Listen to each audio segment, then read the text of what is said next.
Nelson Mandela spent 27 and a half years behind bars. Now, you would think if you had spent that kind of time in prison that you would come out of prison angry. And it's interesting when you talk to people who have spent that kind of time behind bars, especially in his case because of the reasons why he went to prison.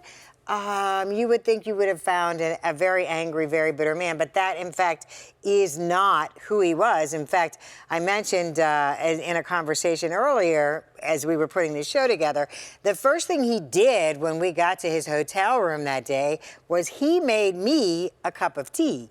And by making me a cup of tea, he actually made me comfortable because I'm going to be honest, he was probably the most important person. I don't know if he was the most important person in history, but one of the most important people in history that I ever had the opportunity to interview. And the interview still resonates with me today when he talked about his time in prison and his hopes for the future for his native South Africa. Your expectations, and what do you see as the biggest obstacles going into the meetings? The biggest obstacle is de Klerk and his regime, because they are, firstly, a minority government without legitimacy, without credibility. And then they, as an apartheid political party and as an apartheid regime, they can never supervise the transformation from an apartheid to a democratic society. And for that reason, we are therefore insisting on the immediate installation of an interim government of national unity, which will represent all the people of South Africa and be seen to be representing them because of its composition. And the obstacle to this forward movement is the de Klerk regime because of their incapacity to serve the masses of the people of South Africa as a whole. Certainly, organizations, African Americans in particular, have marched, protested in this country, everything from apartheid to supporting sanctions. What role do you see African American communities, businesses playing in the future in relations with South Africa? Well, it's talking about African American business, there is an important role which they can play. They have been exposed to techniques, knowledge, skills, to which we have not been exposed. We haven't got, we have hardly got a black businessman in our country who has any enterprise even coming close to some of the enterprises which African Americans in this country have been able to set up. And therefore, one of the contributions that could be made by black businesses in this country is skills transfers, the sharing with our businessmen, their experiences. In fact, when I met black businessmen last Wednesday, this is one of the requests I made. I also asked, for a simple guide on the historical background of black business in this country, because I think we can profit a great deal, our business people can profit a great deal from such a history.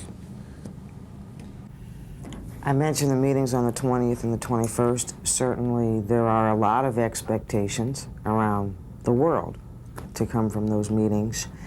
I look at Nelson Mandela, the man, there have been a lot of expectations associated with you from the time you were in prison to your release and since that time. Does it become difficult? Does it become trying for you, the person, to live with those expectations that so many people have placed upon you?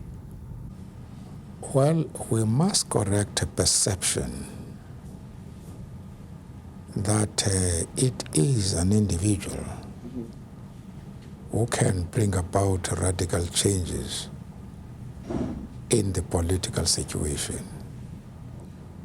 This is not correct because radical political changes and the democratic changes we're demanding can only be brought about by an organization, by individuals acting collectively. My comrades have done exceptionally well during the almost 30 years in which I have been idling in prison.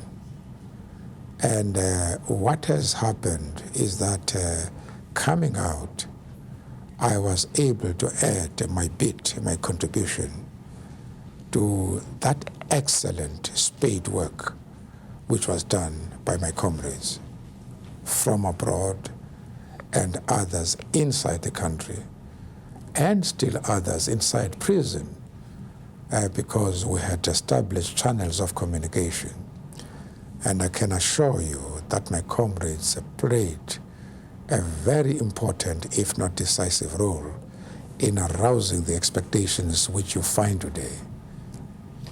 I wonder, what do you say to children in South Africa about today and about tomorrow? The young people in our country have again played a very important role in keeping the fires alive whilst we're away.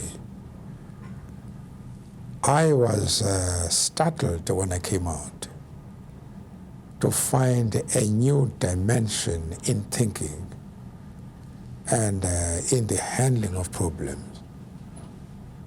The children have become highly conscious and with perceptions which are far advanced to anything I had experienced at the same age. We are saying the future is in their hands, but that there are certain precautions which they should take in order to ensure that they can serve their community. And one of these is to equip themselves with education.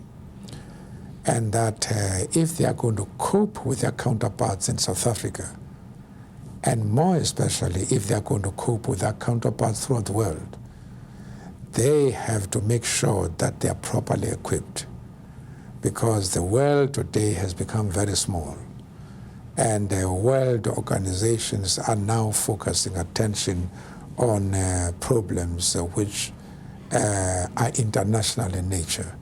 And therefore our youngsters are also going to try and work together with their counterparts in various parts of the world who have got better opportunities than our own children have.